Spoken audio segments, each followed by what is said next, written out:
Now to the latest on congestion pricing. School buses, some commuter buses, and a large number of city vehicles are expected to be spared from the controversial tolling program. The MTA set to vote on a final proposal for congestion pricing today, which includes that list of new exemptions. Eyewitness News reporter Lindsay Tuchman outside of MTA headquarters in Lower Manhattan with the details. Good morning to you, Lindsay.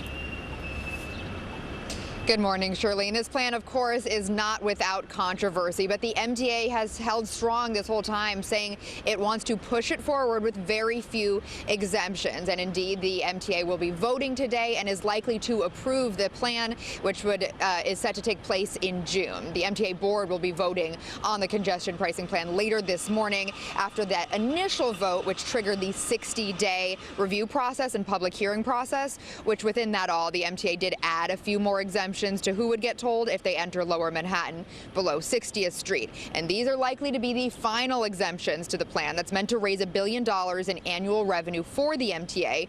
Otherwise, officials say the cost would have to be transferred to the average driver. So here's what the plan looks like as we head into the vote this morning. Most drivers, the average person driving their car or commuting to work, charged $15 to enter the toll zone. They wouldn't be charged, though, if they are driving on the West Side Highway, and there are some credits that would be given to people who live within the toll zone and make under a certain amount of money. Trucks and buses will have to pay around $24 or $36, but these are the new exemptions. Yellow school buses and commuter buses, which include things like the Hampton Jitney, which makes regular stops within Manhattan, they won't have to pay the toll, as well as many and most city-owned vehicles. Of course, it's all still rather controversial, and here's U.S. Congressman from New Jersey, Josh Gottheimer, speaking about it.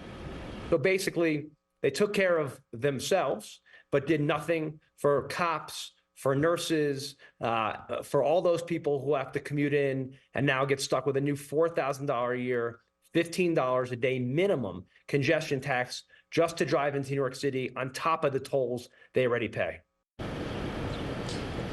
Now, there are several lawsuits filed against the MTA arguing that the plan hurts and is unfair to specific and small groups of people. New Jersey is the one group that is filing a lawsuit, and oral arguments in that begin next week, barring any major changes or decisions that come out of the lawsuits. Again, this plan is set to take place in mid-June and is expected to vote. The board is expected to vote yes later this morning.